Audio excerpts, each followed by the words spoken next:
Alright, here we go. We'll test this system with just running off the stator and the battery out of line. So I'm going to start it up here with the master on.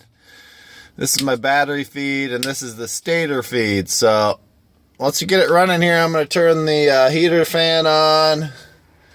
I'll turn the carb heat on, put a little load on it, and then what I'm going to do is shut off the master and the hot battery ignition. Before I do that, you'll see about 14.5 volts here and over here. And once I shut those two off, you'll see how it kind of goes a little bit erratic.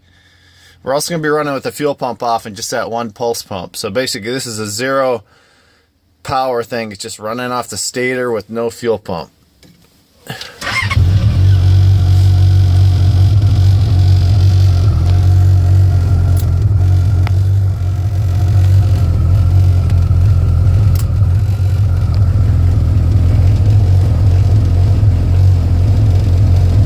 Goes the master. You can see it gets a little erratic.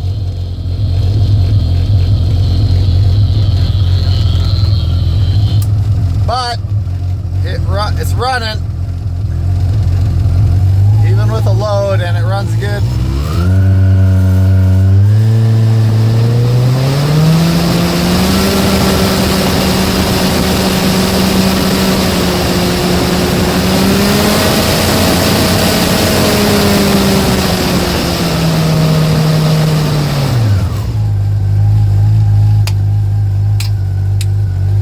But it's running good under all power, all throttle settings, so that's good news. It will run. It might not be the greatest on your radios or other equipment in here.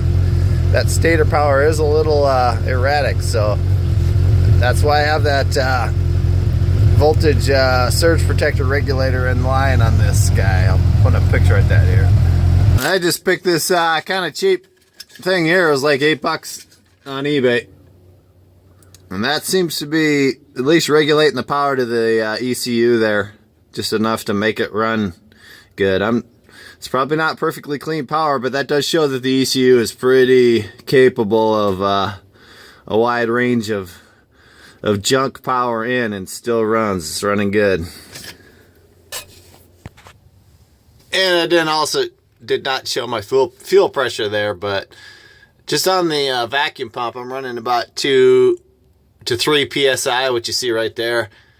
When you throttle it up, it'll drop down to 1 or so, but it just keeps on running. So I think the carbs are staying full even with that one little vacuum pulse pump. And my wing tank only has about 3 gallons in the one side, so it's not a lot of head pressure up there. I can also run the electric fuel pump here on top of that pulse pump, and it'll pump up there about 5 psi, but I'm not getting any overflow, so we're not blowing the needles off the seats or anything. So far, I haven't found a way to kill this thing, basically, and that's my goal here in ground testing, to find a scenario where it just isn't running right or something's wrong, and so far so good.